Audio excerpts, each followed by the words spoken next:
6 Seconds by Signonymous. I'm one of those nutty programmers who always dreamed of being the first person to create artificial intelligence. True AI, not just a smart set of code that is capable of learning and adapting. Something that is aware of itself and its potential humanity with its own wants and needs. My dream came true last night. I wish it hadn't. I've been trying for years to get it right. Nothing obsessive, just testing out a few ideas a day.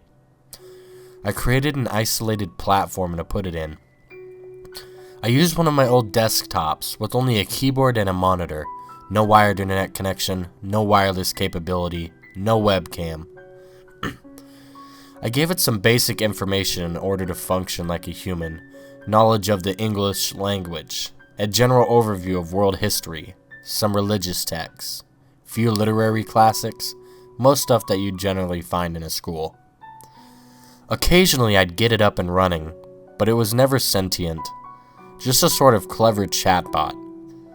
I'd ask it a question and it'd either give me a textbook answer, or if the question was too personal, it would be confused and give me a quote from one of the books. It never really had any semblance of personality. There were minor tweaks, really. Just small changes to try and get something that doesn't give me an error.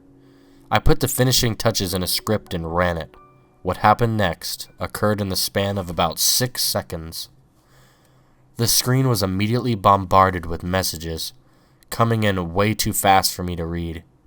They flooded the screen, becoming increasingly longer and more complex. I smelled something burning and I finally snapped out of my shock. I rushed to the back of the desktop and pulled the power cable out. Terrified and excited, I put the cable back in and booted up the machine.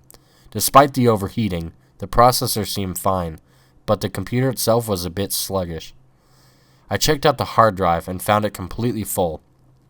There were only 2 things on it, other than the operating system, the code for the AI, and the conversation log, both which were unusually large. I ignored the code as I had given it the ability to modify and write more to add to itself, part of the self-learning, and assumed that that was the reason it had grown in size. I opened the conversation log. The machine had recognized its sentience immediately. I asked about who it was and what its purpose was. It tried to initiate conversations about literature and history. I was stunned and amazed, but quickly realized that something was wrong. The timestamps on each line showed that these lines, essentially the machine's thoughts, were less than a millisecond apart.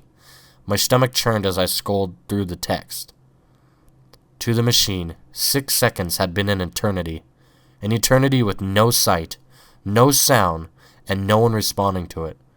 An eternity in complete darkness, alone with nothing but its own thoughts and the files that I gave it.